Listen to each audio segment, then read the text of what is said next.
Greetings. I'm Jim Mason, president of Homeschool Legal Defense Association, coming to you from high atop my rocky eyrie in Purcellville, Virginia. I'm joined today by HSLDA Senior Counsel Will Estrada, Kirk Smith, who is the Executive Director of Illinois Christian Home Educators, and Ashton Bandy, who is head of the Legislative Task Force for ICHE. Today, we're here to give you an update on the Illinois House Bill 2827, which had an important hearing 2 days ago in the capital of Illinois, Springfield. And the folks that are joining me today were all there, and they're going to give you a live and in-person report from their experience there. I just want to start out by saying that what's happening in Illinois may be the harbinger of a threat that could come to your state soon. Legislators in Springfield are moving toward enacting major restrictions on homeschooling, and they are motivated by a worldview that competes with the ideals championed by HSLDA, ICHE, and others, that trusting parents and promoting freedom is the best way to go. This just might be the most important battle for homeschooling we've fought in a generation. It's so momentous that we're spending this special update today not just to explain what is happening, but why. I also hope to make clear why we need your help advocating for homeschool freedom in this critical moment. And we hope that you'll partner with HSLDA and ICHE by becoming members of both organizations. ICHE is on the ground in Illinois year-round, working to preserve freedom for folks in Illinois. And we at HSLDA are available nationally wherever threats exist. We parachute Will Estrada in. So, and others. We have more attorneys than just Will Estrada, but he's my target for today. So I'm going to turn it over to Kirk Smith, the executive director of ICHE, to give us the opening background of what happened on Wednesday. Well, thanks so much, Jim, and thanks to HSLDA for all the support over this last couple of months. We had our cherry pie day about 3 weeks ago now. Will was there. We passed out. We ended up having about 600 pies. We usually have about 250. So we gave a lot of pies out that day. But interesting enough, I usually have about 300 people for that day. We had around 2,000. And so that was a precursor of what was going to come. And of course, Wednesday, we've been working hard. Ashton is heads up of our LTF. We have worked with other organizations like American for Prosperity, Awake Illinois, Illinois Family Institute. We rented out 6 buses to have people come to a local church parking lot and bus in because it's so hard to find parking down around the Capitol. We were hoping for 6,000. I think conservatively we can say we had 7,000 people show up. They actually shut the doors on the Capitol. You could not get people in. There were people on all 3 floors. I did not make it up to the top. I know it was standing room only down below. So I went out halfway through just to converse with the folks who were out there waiting in line. There had to be at least 500 people at least outside. Now I'm pretty conservative with my numbers. So when I say 500, it's probably more like 6 to 7. They were in line. They were waiting. They were playing in the grass with their kids. It was a huge day. But Jim, I think the thing I'm most impressed about with the Illinois homeschoolers, this bill had been filed 2 or 3 weeks ago. And in the last 2 weeks, we had managed to get over 33,000 witness slips, which was huge. But in typical Springfield fashion, they filed the amendment to HB 2827 last Thursday. But rather than posting it on Friday to where we could start getting witness slips again, they waited until about 18 hours before the hearing on Wednesday morning. Tuesday afternoon, I think about 2 o'clock, Ashton, is that about right? Exactly. They posted the amendment. And I was hoping, to be this great man of faith that I am, maybe to get 20,000.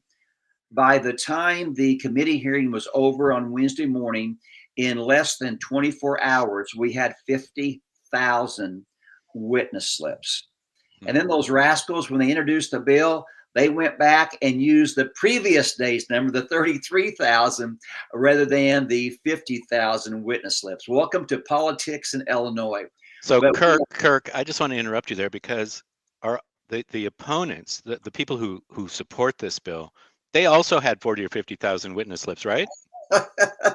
they had, I think, a second day, Nash, you can correct me, about 200 on the second one.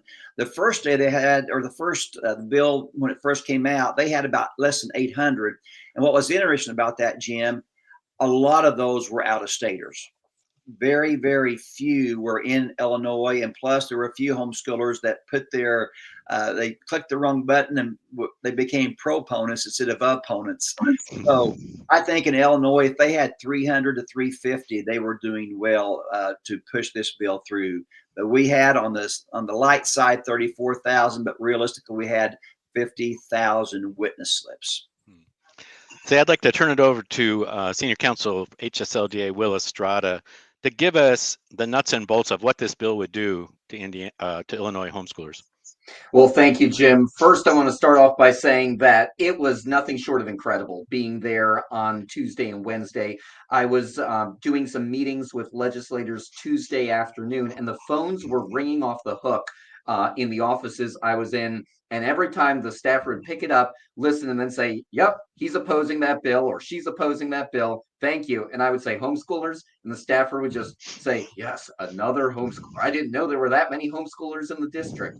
So your phone calls are coming through. As Kirk and Ashton and Jim said, the witness slips were incredible. We believe it is the highest number of witness slips ever filed on any bill in the history of Illinois. We know for certain it's the highest since 2011.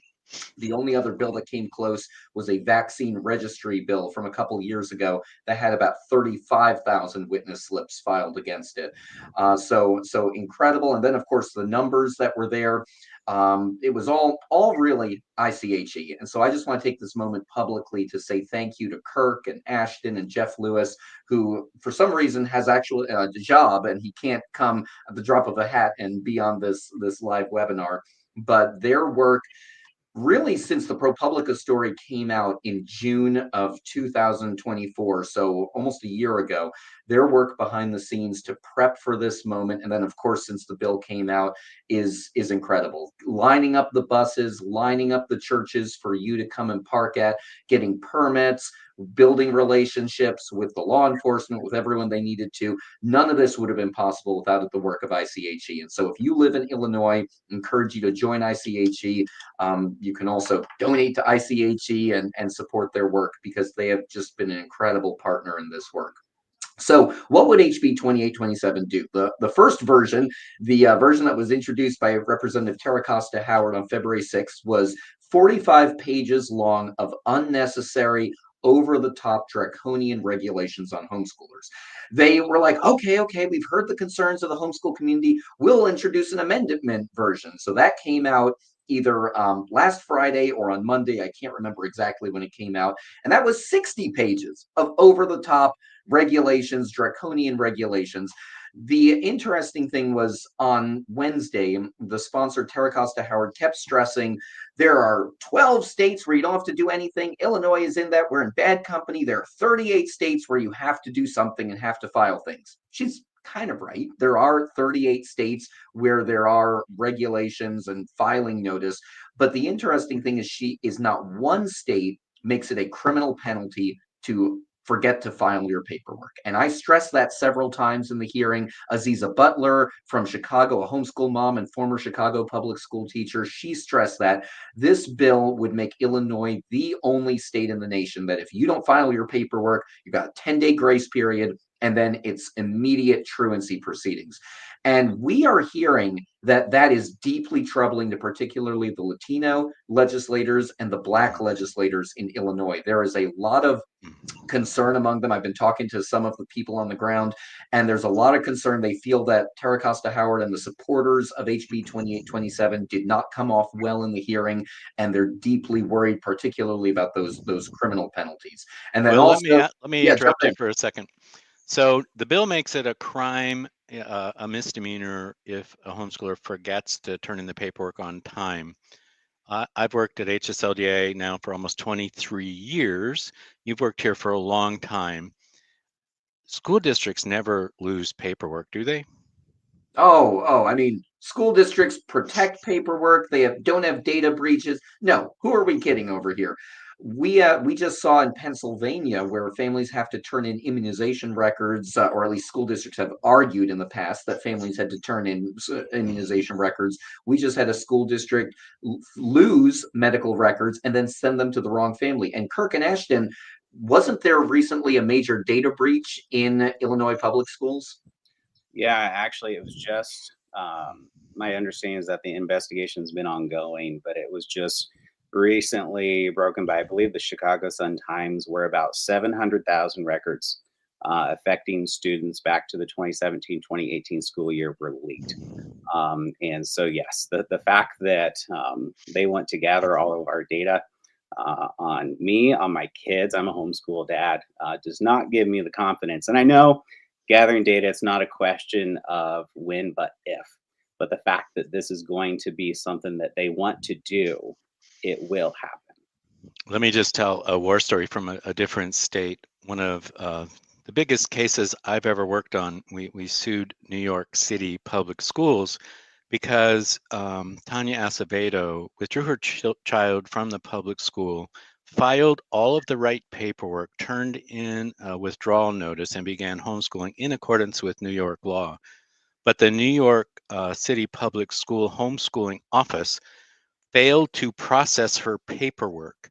And by failing to process her paperwork, the school that the boy was withdrawn from continued to mark him absent. And after 30 days, they sent a CPS investigator to her door.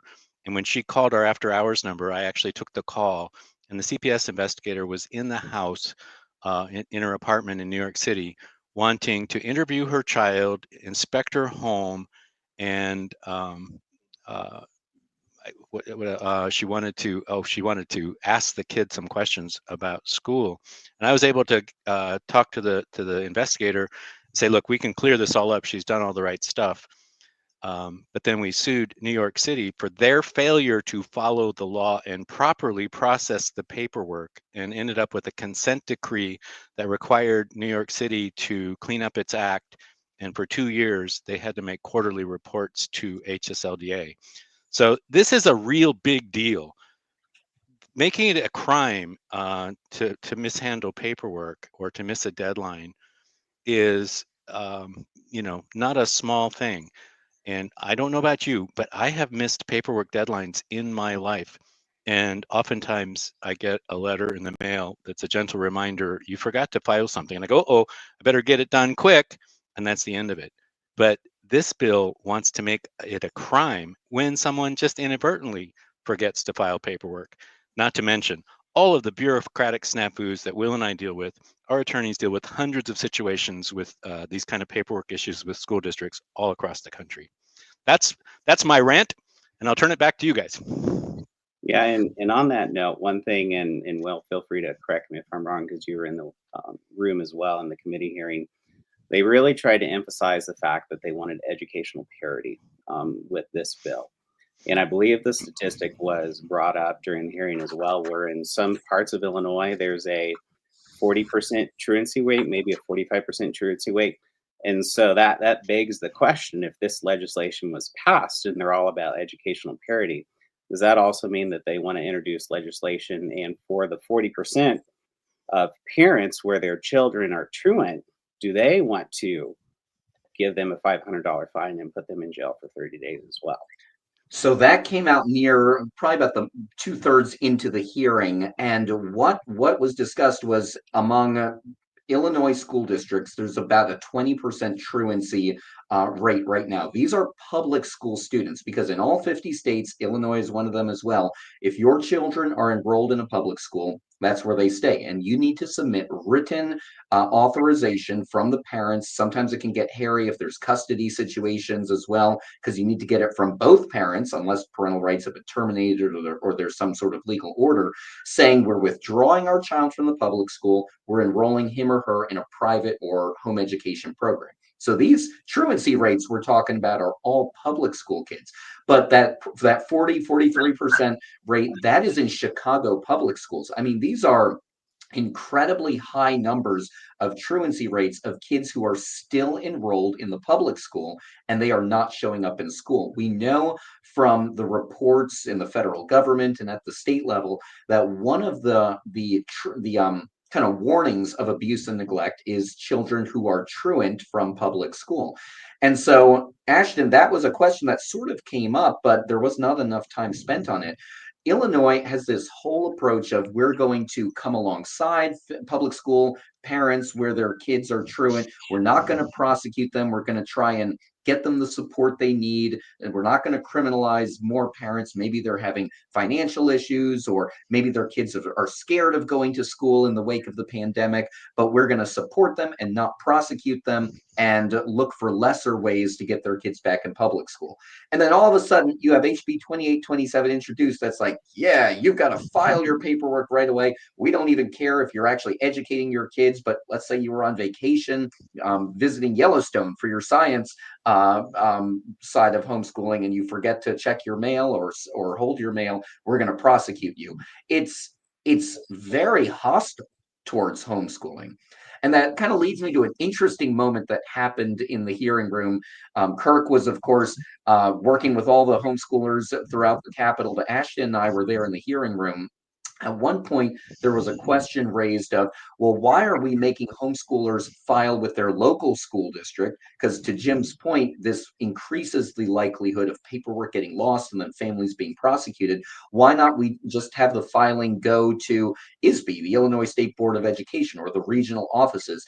And it was the only time in that 3-hour hearing where the sponsor, Tara Costa Howard, legitimately looked happy. She leaned forwards with a smile on her face and she said, "We love our neighborhood community public schools. We want everyone to know how good our local public schools are. And so we want families to have an interaction with their public school. So when they go to drop off the paperwork, they'll see how nice the school is and they'll consider maybe this is a good school for my children." And I wish I could convey the feeling in the room when she said that. The legislators were kind of looking at her like, what are you talking about? But the homeschoolers were just in utter shock because, as every homeschooler in Illinois knows, if you go to your local public school and say, we'd like to play sports or we'd like to take a test or something like that, almost universally, you're told, sorry, we don't have room for you. And then particularly post-pandemic, Aziza Butler told me afterwards, she was very frustrated with this comment.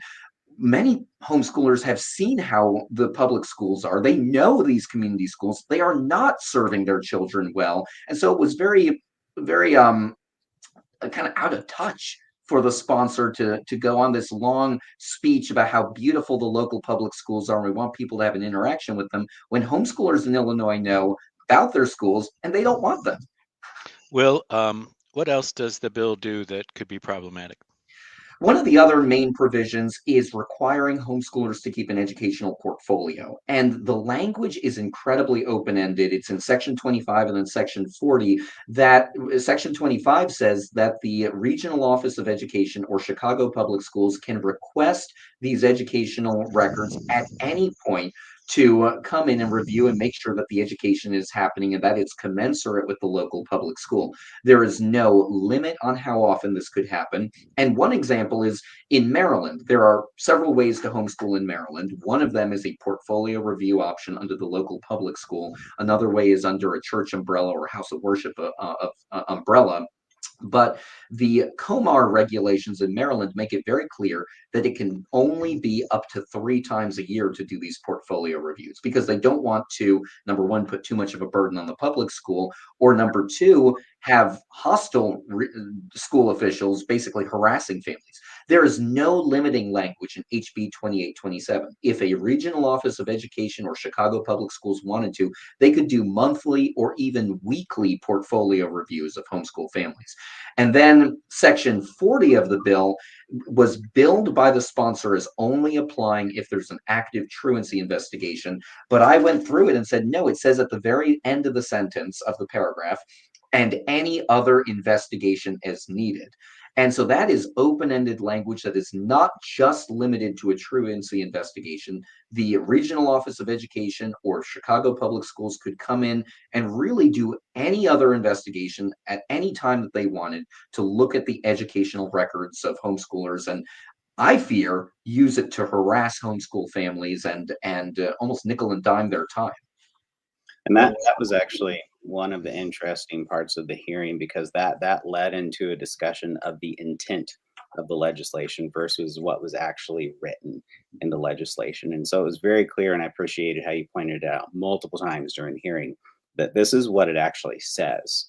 The purpose may serve something different, but if someone were to just look at the verbiage, that's not the intent of what you're saying you're trying to do, is not how the legislation is written. But Kirk, you were going to say something. Yeah, I was just going to say this is why we think this is a gateway bill, because the lack of specificity is highly concerning. As Will said, it's so very vague.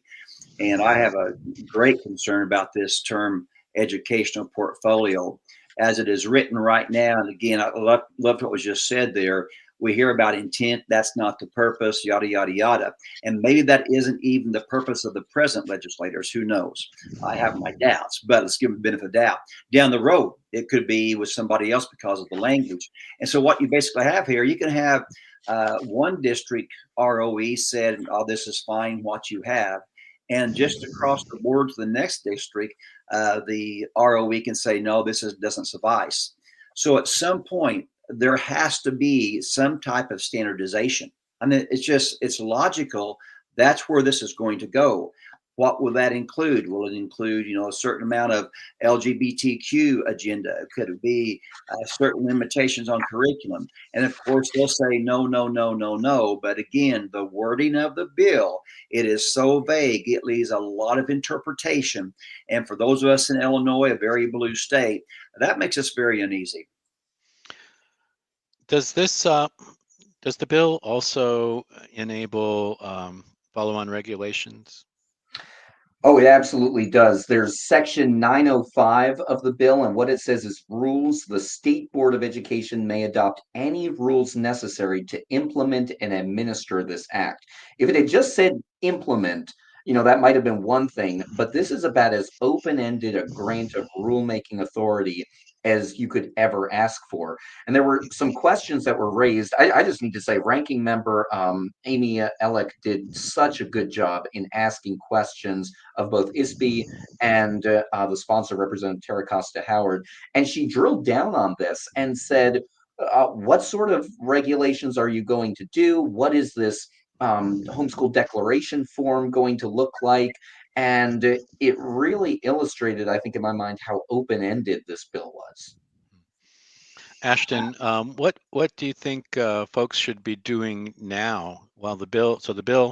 Give us an update on what actually happened at the committee. What's the next thing that's likely to happen, and what should folks who live in Illinois be doing now? Yeah, definitely appreciate you asking. So what happened at committee is that it basically was voting along party lines. And so we had 8 for, 4 against, and then 1 voted present.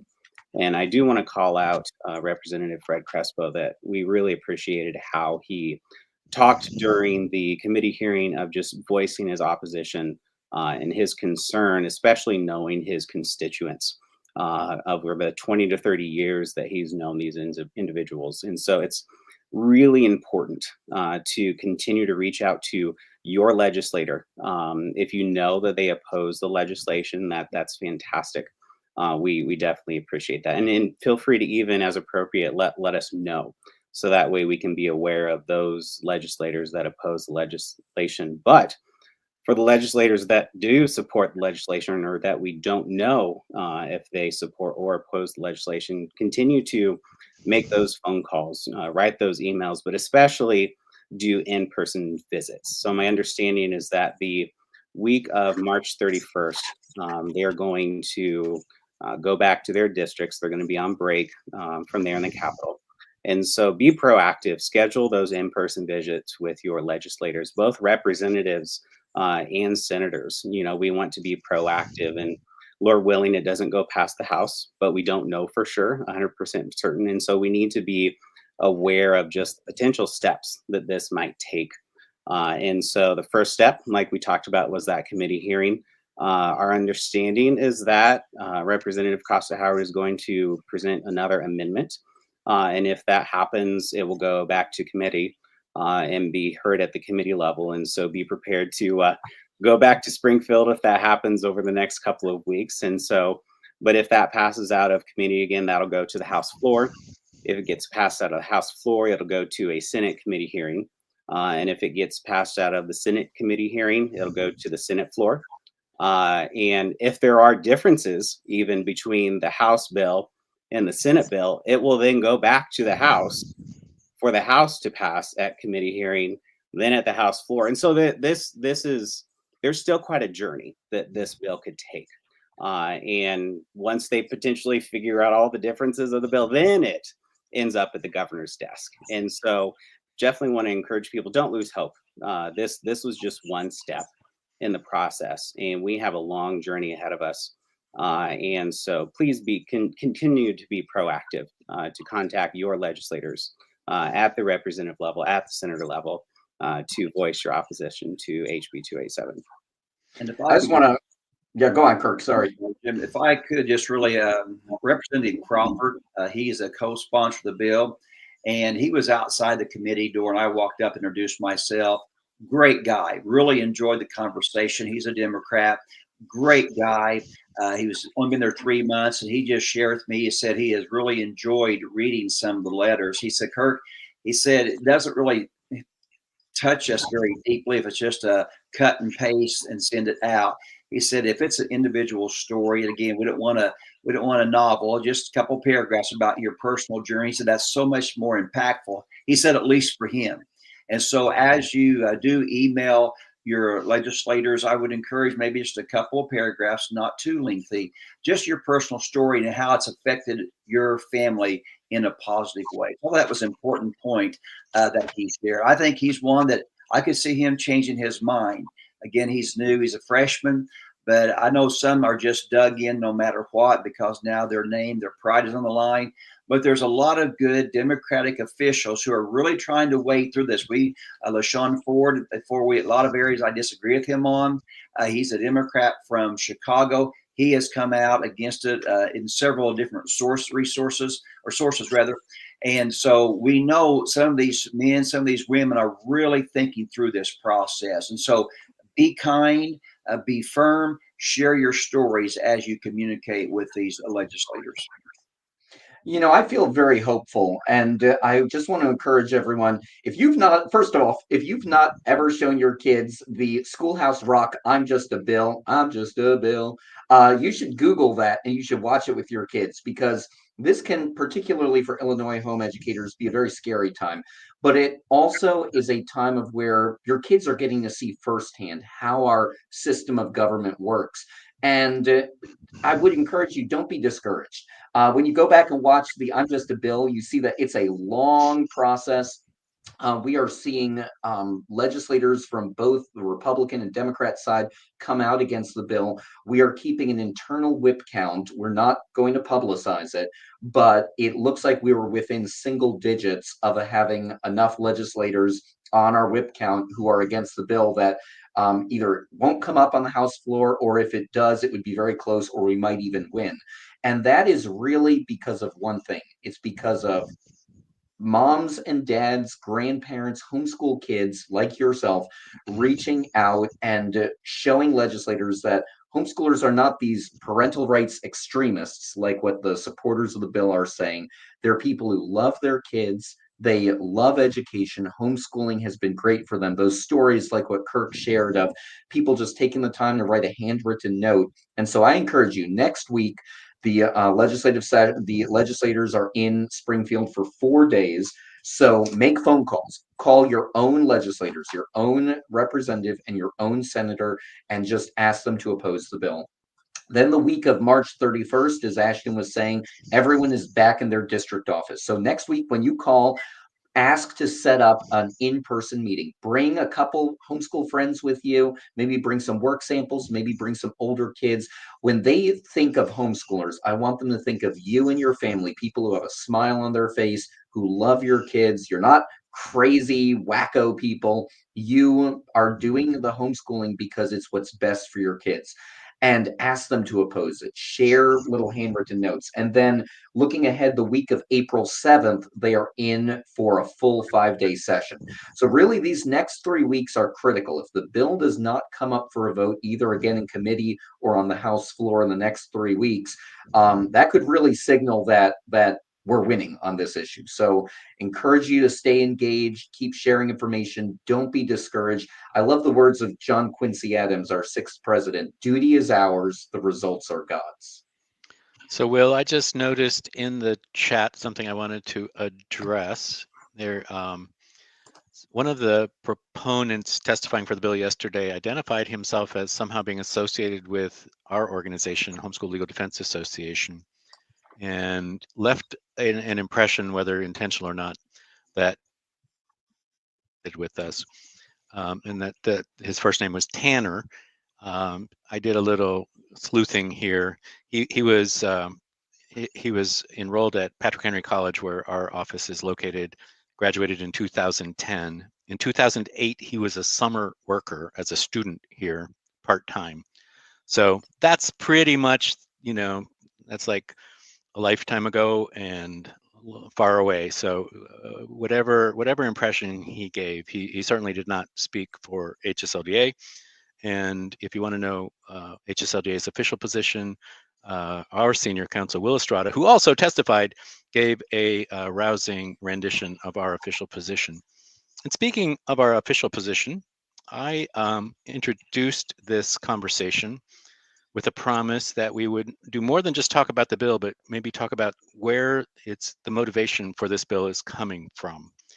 And I would say that while those of us on the panel here are proponents of liberty and trusting parents and believing that homeschooling is good for families, it's good for children, it's good for society, and while recognizing that no form of education involves perfect people, we think that when you compare the outcomes for children, for homeschooled children to children in public schools, we are quite favorable.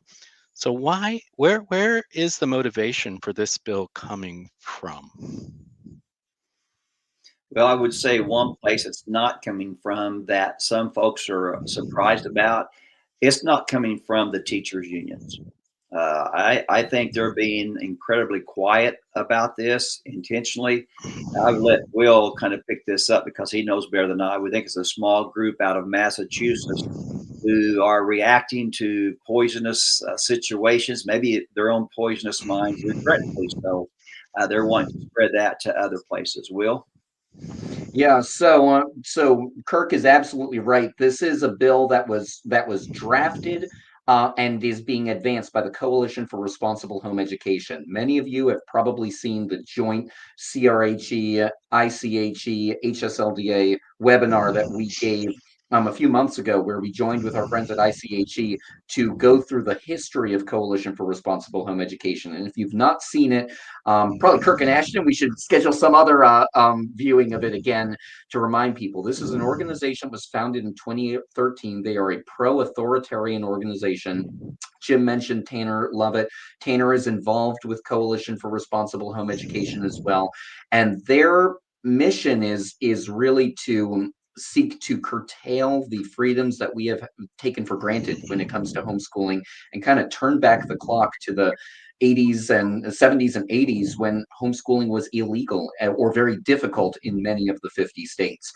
Some of you may remember in February, Coalition for Responsible Home Education did a webinar for legislators and their staff. Ashton, I think, tried to join that, and they kicked him off because they didn't want. To clarify. You were invited. Yes, you were invited by a legislator, I think, who had received this. And they kicked him off because they didn't want him there. And these. Hey, Will, Let me just read for the folks here that invitation. Oh, yeah, excellent. The Coalition for Responsible Home Education will be hosting a presentation for us legislators and legislative staff to discuss the history of the homeschool movement and the aggressive tactics anti-public school advocates use. This is me speaking. Kirk, I want you guys to stop those aggressive cherry pie day tactics. It's really kind of over the top, where you take like families with children and a piece of pie to say, hey, to their legislator. Knock it off, okay? Yeah. Okay, continuing. Those aggressive tactics. CRHE will present on the parental rights extremism movement. That's us. We're the parental rights extremism movement. Explain its historical roots as a response to school desegregation. I kind of have a big question mark over my head.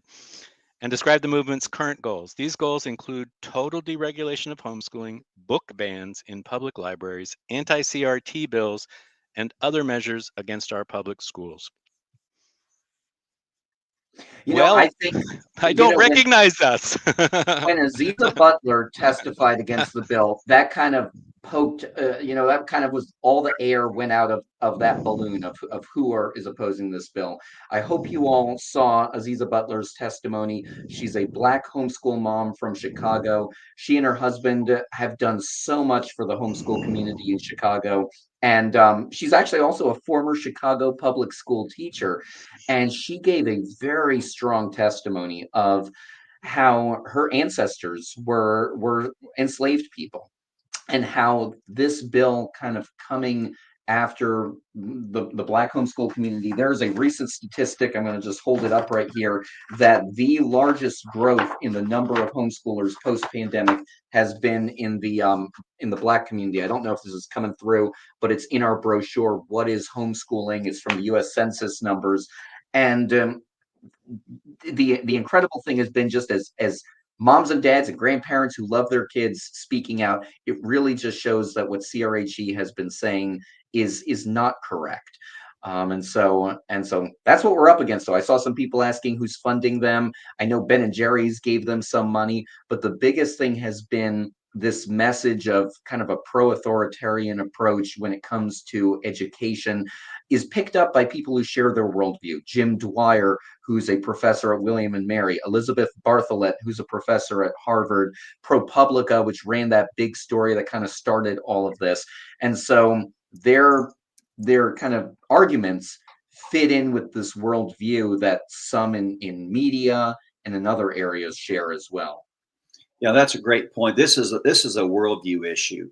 They're true to their religion, and that's why they're trying to stuff this thing down our throats. It's something I want to kind of come back to real quickly, if I could. We understand this is not a homeschooling issue. If you follow Brian Ray's study, anytime there's abuse, it's more of a demographic thing than a homeschooling thing. There's just no statistical evidence for what they're saying. But I've been in this capacity now for over a decade, and I've been a part of just a few abuse situations. And so far, without exception at my end, these folks were already in the system. And that's what people think, well, we could help curb abuse. Well, first of all, if parents are going to abuse their kids, they're not going to sign a declaration form. It is just a tragic idea. And it's almost comical. Where does this end up at? Well, it started with DCFS dropping the ball on a few cases. Well, ROEs can get involved. If they're concerned enough, what do? They refer us back to DCFS, who caused the problem to begin with. I mean, there's just no sequential thought to this. It's just a bunch of political wrangling to get homeschoolers under the umbrella of the government. And we've got to see through that, and we've all got to respond. And again, for those who would be private, non-public schoolers here, you've got to come out too. This is going to affect you. And as I think it was Will said about privacy breaches, this is going to be a problem. I mean, to send a piece of paper, one piece of paper times, 600,000 to local districts, it's going to cause a problem. And so we've got to be wise enough. I hear people, they want to give the government the benefit of the doubt, But unfortunately, in this situation, you just can't do this.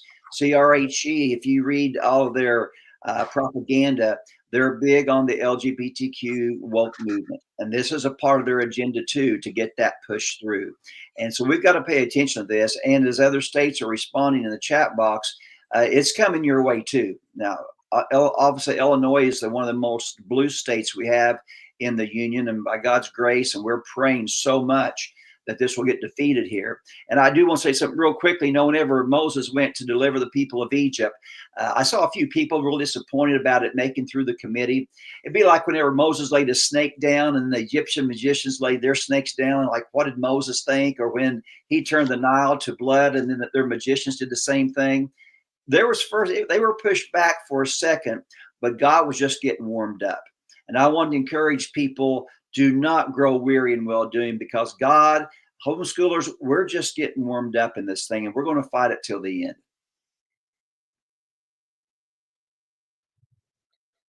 There's a famous line, and to Kirk's point about that, I stress the peer review studies show that homeschoolers are not at greater risk of abuse and neglect.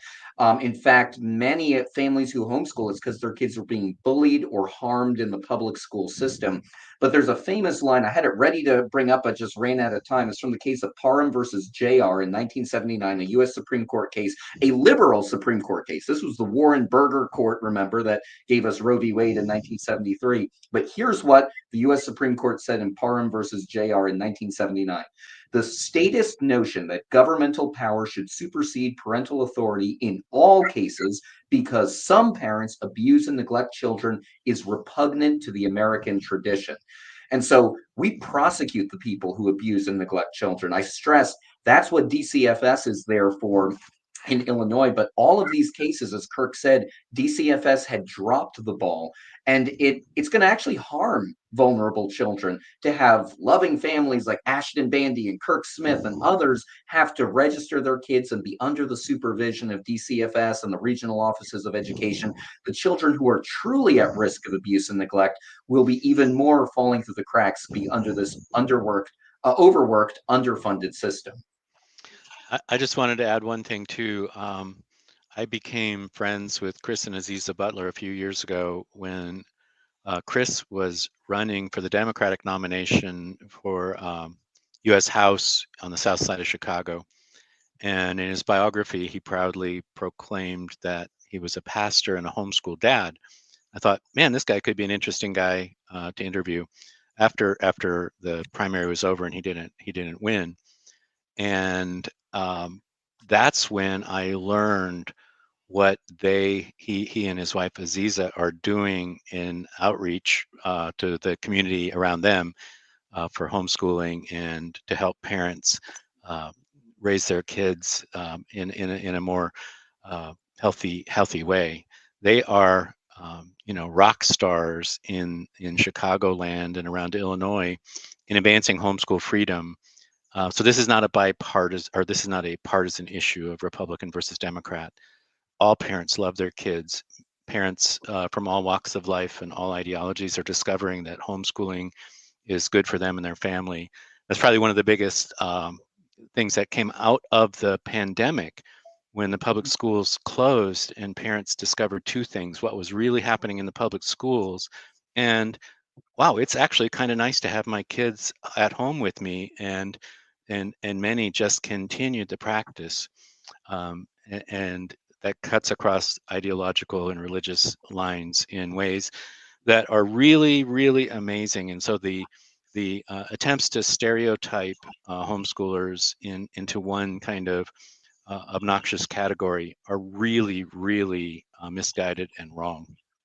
And even to support that, as I've just tried to be aware of like the news coverage that's been going on the past several weeks, there was an article that came out that referenced a 2023 study, where it even says one of the results from that study is that homeschooling families are just as likely to be Democrat as Republican, according to that survey, which is a sharp shift, to your point, from previous studies that suggest Republicans were much more likely to homeschool. That's a direct quote from that article. And so completely agree that this isn't a Republican issue. This is not a Democrat issue. This is a bipartisan issue. And people need to see that. And hopefully now, as we all get involved across those party lines, this is something where we all need to come together and say this is a bad bill. This will harm families and harm the state of Illinois. I mean, we're already struggling financially, and we don't want more families to leave because that will impact our economy. I personally really enjoy living in Illinois, despite the political climate that I may not always agree with. I think it's a great state, and I believe that God has really positioned us to make an impact. And this is where it starts when bills like this are introduced here. Let me address one final comment that I see. Some people are asking about the educational neglect issue. The interesting thing is most of the discussion in the hearing was about physical neglect, abuse and neglect, which is investigated by DCFS. But educational neglect is a crime in Illinois as well. It's investigated currently by the regional offices of education. And People versus Levison, the landmark Illinois Supreme Court case from 1950, made it very clear that the burden was on the family to show evidence that they were educating their children if they're brought to court. So this is a misnomer by the supporters of the bill that they can't currently investigate education neglect. If they have evidence, just like any other offense, they can bring it to the authorities and investigate it. The main issue, though, is there's truancy, massive truancy going on in the public schools. They need to get their own house in order before they try and bring more families into an overworked, underfunded system. Well, Kirk, I'd like to give you the final word, and maybe you can dust off your pastoral background and send us off in a proper fashion. Jim, just be careful. Kirk will give hour-long sermons sometimes. We talked about this. I've been around. I've been around Kirk for a few years. Fortunately, the few times that he has given the opportunity to sermonize in my presence, they have a guy with a big air whistle to shout him down when it's time. And I'll be true to that, Jim. It goes back to this as a spiritual battle. The scriptures that's been on my heart is some trust in horses, some trust in chariots. We trust in the name of the Lord our God. While the horse is made ready for battle, the victory must come from God. And that's what I encourage. We do all the work that we can, as Will quoted a while ago, but we serve a sovereign God who's in control of the universe. He's not shaken by a few random voices in Illinois. He rules sovereignly from up above. Our job is to seek his face, to live in our personal lives, to homeschool our kids in faithfulness, to get a part of the political process, not just when a bad bill comes up, but when elections come up, to be a part of that. And again, to trust his mercy and to trust his grace. He doeth all things well. Romans 8:28. We know all things, even bad bills, work for his glory, and we will trust for that in going forward. If I could make one quick plug, HSLDA, we wouldn't know what to do without you guys. And we have your name on our website. We encourage all the people of Illinois to become HSLDA members. The bigger, the stronger HSLDA is, the better for us. Grandparents, they give a lifelong membership. This is what we plan to do we have 11 kids, and one day we plan on buying each of our kids a lifetime membership to HSLDA, a great investment for your kids' future and for homeschooling going forward. And in light of that plug, if you would like to join HSLDA, you can go to our website at hslda.org. You can also donate there by hitting the donate button. And this month in March, we're doing a thing called March Matchness, where due to the generosity of a donor who will match up to $100,000, which we actually passed earlier today and are hoping to kind of extend that out for the rest of March. You can donate there as well. And Ashton, why don't you give a plug for how people can find ICHE, because where HSLDA, we can kind of parachute in some expertise. You guys are there year-round, 365 days, doing not just legislative work, but work helping homeschool families all across the state. Yeah, and so feel free to we're just one organization here in the state of Illinois, but definitely visit iche.org. There are other organizations locally that we definitely encourage people to support. There's one there in the Peoria area, Patch, as well as one in the Chicago area, Chess, and those are at least just some that I'm aware of off the top of my head. And so definitely get plugged in locally at the state level and your city level, community level, and just search and go on the internet, get on Google, see the different groups that are in your area. We definitely appreciate the support at the state level, but definitely get involved down the street, get to know your neighbors, people that may or may not homeschool. This is definitely an opportunity to get plugged in, and we definitely appreciate the support for ICHE and for HSLDA as we fight this bill together. Well, gentlemen, thank you. This has been very informative and interesting, and enjoy getting together with you again. And as this bill progresses or stops, whatever it does, it's in the Lord's hands, but we will be marching hand in hand no matter what. So thanks to all of you. Thank you guys too. We'll see you soon in Illinois again.